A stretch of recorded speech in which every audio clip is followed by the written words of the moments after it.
দীর্ঘ প্রতীক্ষা, অসংখ্য প্রতিবন্ধকতা আর নানা পর্যায়ের সম্ভাব্যতা যাচাইয়ের পর অবশেষে আলোর মুখ দেখতে যাচ্ছে দেশের দক্ষিণাঞ্চলের অন্যতম স্বপ্নের প্রকল্প ভোলা বরিশাল সেতু। দ্বীপ জেলা ভোলাকে মূল ভূখণ্ডের সঙ্গে সরাসরি যুক্ত করতে নির্মাণাধীন এই সেতু কেবল একটি অবকাঠামো নয়, বরং এটি ভোলাবাসীর বহু বছরের আকাঙ্ক্ষা এবং সম্ভাবনার প্রতীক।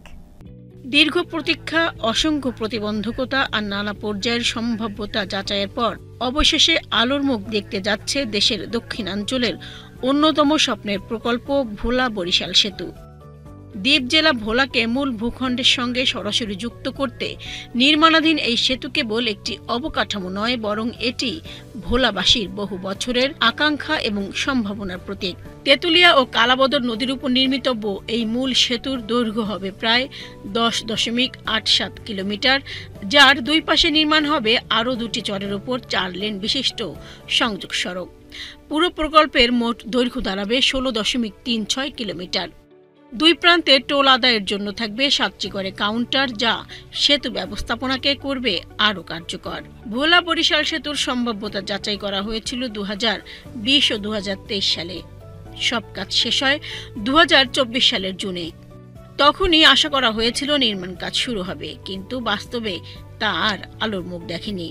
ভোলা বরিশাল ব্রিজ ভোলাবাসীর দীর্ঘদিনের দাবি। এই ব্রিজটি না হওয়ার কারণে কিন্তু আমাদের সঙ্গে কিন্তু বিচ্ছিন্ন তকমা লেগে আছে। আমরা আর বিচ্ছিন্ন থাকতে চাই না, আমরা মূল ভূখণ্ডের সাথে সংযুক্ত হতে চাই।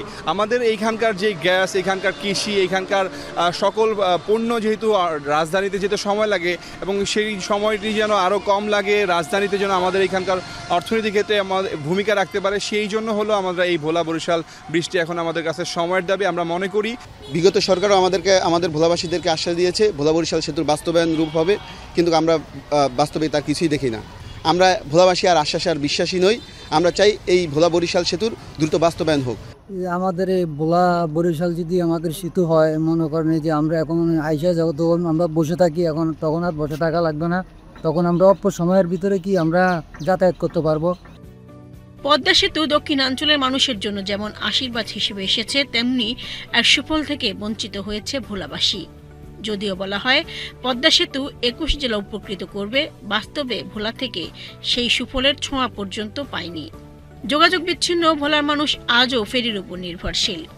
দুর্যোগপূর্ণ আবহাওয়ায় ফেরি চলাচল বন্ধ থাকায় মাছ, কৃষি পণ্য সহ অন্যান্য দ্রব্য আটকে থাকে ঘাটে। ক্ষতির মুখে পড়ে ব্যবসা বাণিজ্য, আমদানি রপ্তানি। একটি বিচ্ছিন্ন দ্বীপ। আমরা এই ব্রিজ চাচ্ছি, বহুদিন ধরে আমরা ব্রিজের জন্য আন্দোলন করে যাচ্ছি। এই ব্রিজ হওয়া অত্যন্ত প্রয়োজন, কারণ আমরা একটি বিচ্ছিন্ন দ্বীপ নিয়ে আর থাকতে চাই না। গত 8 মে প্রধান উপদেষ্টার বিশেষ সহকারী ডক্টর শেখ মঈনুদ্দিনের নেতৃত্বে সরকারের উচ্চ পর্যায়ের একটি প্রতিনিধি দল প্রকল্প এলাকা পরিদর্শনে আসেন। সেতু বিভাগ জানিয়েছে, প্রকল্প বাস্তবায়নের অর্থায়নে জাপানের সঙ্গে আলোচনা চলছে। বিকল্প হিসেবে কোরিয়াও রয়েছে বিবেচনায়। প্রকল্পটি বাস্তবায়নে এখন মূল অগ্রাধিকার পাচ্ছে বলে জানিয়েছে সেতু কর্তৃপক্ষ। সাইডে কোথা থেকে ল্যান্ডিং হবে, এখানে কোন দিকে ল্যান্ডিং হবে, এটা সম্ভাব্যতা যাচাই করলাম, এটা সম্ভব কিনা। তারপরে যে রাস্তা দিয়ে আমরা যাতায়াত করলাম, এখন তো আমাদেরকে তো দেখতে হবে অ্যাপ্রোচে যে রাস্তাটা আসবে এবং ডিপারচারে যে রাস্তাটা আসবে, এইগুলো আমরা দেখলাম, যে কারণ এগুলো তো আমাদের চেঞ্জ করতে হবে। তারপরে আপনার এই যে নদী শাসন যেটাকে বলে, কোন পর্যন্ত নদী শাসন করতে হবে, এইগুলো সব আমরা একটু দেখলাম। আমি আপনাকে এটা ওয়াদা দিয়ে যাচ্ছি আজকে, সেটা হচ্ছে এই ভোলা বরিশাল ব্রিজটা হবে আমাদের নাম্বার 1 প্রায়োরিটি এই আমাদের ব্রিজের তরফ থেকে, এবং আশা করছি এটা আমাদের একটা দ্রুত একটা সমাধান হবে। আমি পুরো বলবো না যে জানুয়ারির ভিতরে হবে, কারণ হয়তো আগেও একটু হতে পারে। আমাদের রৌফ সাহেব যেমন আমাদের বলে, একটু আগেও হতে পারে, একটু পরেও হতে পারে, কিন্তু হবে। হ্যাঁ, কারণ এর ভিতরে অনেকগুলো ব্যাপার রয়ে গেছে, ইঞ্জিনিয়ারিং ডিসিশন রয়ে গেছে, আমাদের ঠিকমতো ফান্ডিংটা পাচ্ছি কি না। হ্যাঁ, তাহলে যেটা হলে তো অনেকগুলো সমস্যার সমাধান হয়ে যাচ্ছে, তাই না?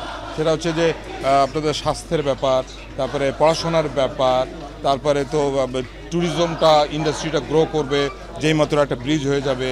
তারপর হয়তো ইন্ডাস্ট্রি গ্রো করবে, কারণ যাতায়াতটা ইজি হয়ে যাবে। কাজে এটা বাণিজ্যিকভাবেও খুব ইম্পর্ট্যান্ট একটা ব্রিজ। দেশের জ্বালানি সংকটের সময়ও ভোলায় একের পর এক গ্যাস ক্ষেত্রের সন্ধান মিলেছে। কিন্তু একটি সেতুর অভাবে সেই গ্যাস ব্যবহার করে কোনো অর্থনৈতিক প্রবাহ গড়ে তোলা সম্ভব হয়নি।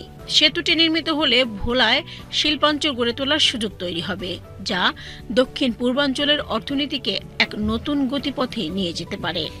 ভোলা একটি দ্বীপ জেলা, এটা যদি সরাসরি সড়ক পথে কানেক্টেড করা যায়, সেখানকার মানুষের অর্থনৈতিক কার্যাবলী এটা বিকশিত হবে এবং তারা মূল ভূখণ্ডের সাথে সরাসরি যুক্ত থেকে তাদের সময় তারা বাঁচাতে সক্ষম হবেন এবং তাদের যে জীবনযাত্রার মান সেটা বহুলাংশে হয়তো উন্নতি ঘটবে, সেটা আমরা যেভাবে প্রত্যাশা করছি। তবে এখানে একটি আশঙ্কার কথাও কিন্তু আছে। আমরা ইতিপূর্বে লক্ষ্য করেছি যে বিগত পতিত সরকারের সময় থেকে যে সমস্ত মেগা প্রজেক্টগুলো আছে সেগুলো কিন্তু স্থবির বা অসম্পূর্ণ অবস্থায় পড়ে আছে। আমাদের ঢাকা শহরে এলিভেটেড এক্সপ্রেসের কথা চিন্তা করেন, অথবা মেট্রো রেলের এক্সপেনশনের কথা চিন্তা করেন, অথবা আরও বেশ কিছু যে বিনিয়োগ প্রস্তাবনাগুলো ছিল যেগুলো মাঝপথে থেমে আছে, সেগুলো কিন্তু সম্পূর্ণ করা জরুরি। কারণ ইতিমধ্যে এখানে হিউজ বিনিয়োগ হয়ে গিয়েছে, আর কিছুদিন পরেই যারা বিদেশি বিনিয়োগকারী তারা এখান থেকে সুদে আসলে টাকা ফেরত চাইবেন। সুতরাং এখান থেকে যদি আমরা আয় বা রিটার্ন জেনারেট করতে না পারি, তাহলে এগুলো কিন্তু সরকারের জন্য বোঝা হয়ে দাঁড়াবে। প্রকল্পটির প্রস্তাবিত ব্যয় ধরা হয়েছে প্রায় 17,000 কোটি টাকা।